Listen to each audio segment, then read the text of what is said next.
Hi, my name is Celeste Tesoriero. And my name's Ismeen Ashiry. And today we're here with e.g.o. magazine for our project, Love Your Mama. What is the story of your brand, Sonzai, and what is your mission? So my background is in fashion design. Been a fashion designer for 15 years and worked for international brands in Australia and abroad. And part of that was having my own brand for 5 years, which ended up morphing into being a sustainable brand because I witnessed firsthand the detrimental effect that fashion has on people and the planet. And I think once you have an experience like that, you can't unsee it and you can't unlearn it. So within my brand, that's where my learnings on sustainability and my passion for sustainability was born. Each season, I tried to implement a new initiative within sustainability, which was a huge deep dive in learning each time to see what that meant for fashion production, because it's so different to how regular clothes are made. And then that passion evolved into me studying sustainability at university and working in London as the sustainability manager for a luxury brand over there. And part of my work in London was working with the British Fashion Council on their positive fashion committee. And that was all the heads of sustainability of all the luxury brands getting together and seeing how they can work together collaboratively, which was so different to how I'd seen the industry previously, which is super cagey. No one shares information with anyone else.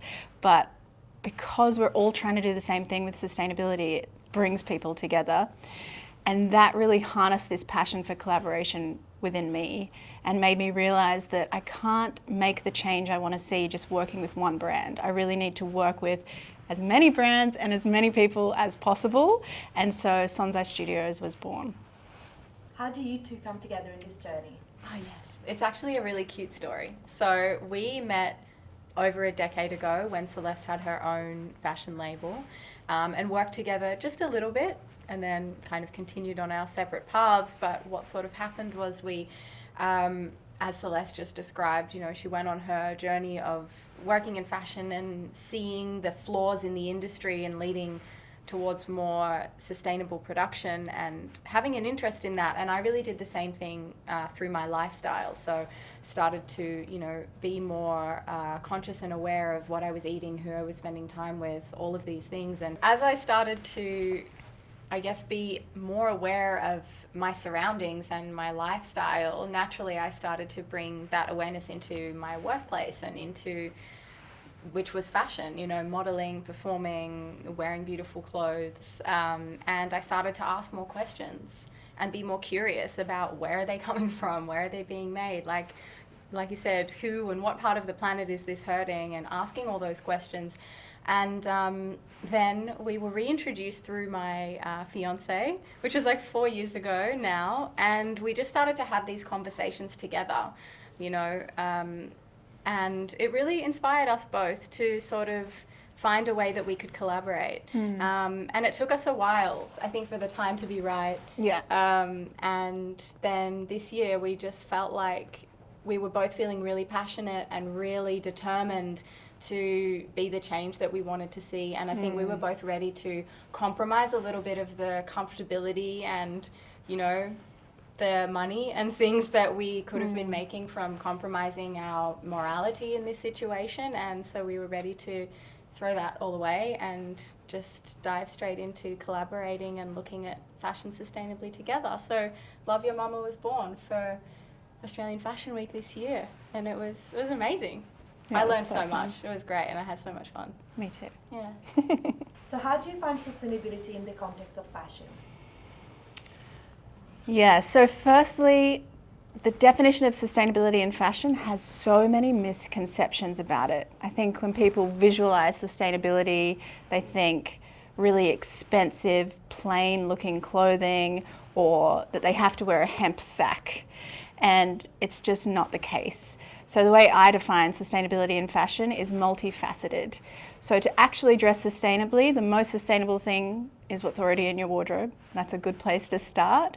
And you can see through our project, you know, Mimi looked at denim she had in her wardrobe, for example, and upcycled that into something different. So looking at what we have first, buying forever pieces, so always quality over quantity, buying from secondhand retailers, and lots of things I find secondhand still have tags on them. So you're not even compromising getting something new, you're still getting that quality piece. Like my trainers I've got on right now, they're Acne Studios, I got them brand new off Depop. So buying designer vintage, what you've got, working in quality pieces, it's all of these things. Looking at different ways to interact with the psychology of fashion, like why do we always want new things? And if you've got an event you're going to wear something to once, can you rent it instead? It makes so much more sense. And with that misconception around sustainability costing more, it's just completely incorrect. Sustainability can actually save you money. Renting rather than buying, way cheaper. And there's amazing technologies coming out now where you can actually rent your own wardrobe to other people. So you can make money off your clothes. So how do you approach styling with sustainability in mind? The way I approach styling with sustainability in mind has completely changed since learning from listening to Celeste's amazing podcasts and also just talking with her. I've always been interested in and supported sustainable brands, but I was definitely a victim to that same mentality of if I only wear sustainable brands, I can't wear anything else, and it felt so rigid and it's all or nothing. And that made it really hard for me because I love expressing myself through style, and I have collected so many beautiful things over the years, and some things might not fit into that category of ticking all the boxes that we need to in this day and age for making something sustainable. But now I feel like I open my wardrobe and I've entered a full new realm of possibility with styling, because there's all these different multifaceted ways, re-wearing quality pieces that you'll have forever. I've got a lot of pieces from my mum's wardrobe, which are just absolutely stunning. I've got some great sustainable brands in there. There's reworked pieces, there's rental pieces. There's so many different things we can do now, and I think it just feels so freeing to be able to look at what I already have and to style it in so many different ways and know that even if I'm wearing something I wouldn't consider a sustainable brand because I've had it for a really long time or I've bought it secondhand, makes it conscious, makes it sustainable, means that I've had awareness around it. And I just look at my wardrobe in a completely different way now, and it's fun. How do you balance aesthetic trends and sustainability? Well, there's that misconception with sustainability that you can't even wear trends, which is just completely ridiculous. But the way to do it is to shop in a slightly different way to how you're used to. So if you're excited about a trend, let's say a large boxy blazer, for example, Exhibit A, rather than buying it new from a fast fashion house, maybe you'll rent it. Or maybe you'll buy it secondhand and then resell it. So I like to think of my wardrobe as a revolving closet. I've got my base pieces that are super high quality that I've invested in, and then when I want to take part in trends that show my style, I'll buy it secondhand and then resell it. So for example, this jacket is from a secondhand designer store called The Turn, and when I'm finished with it, I will resell it in that way. So what message do you hope to convey to the community through Love Your Mama, and what values do you aim to promote? The values and the message that we hope to convey to our communities through the Love Your Mama collaboration is really just how simple and easy and fun dressing sustainably can be.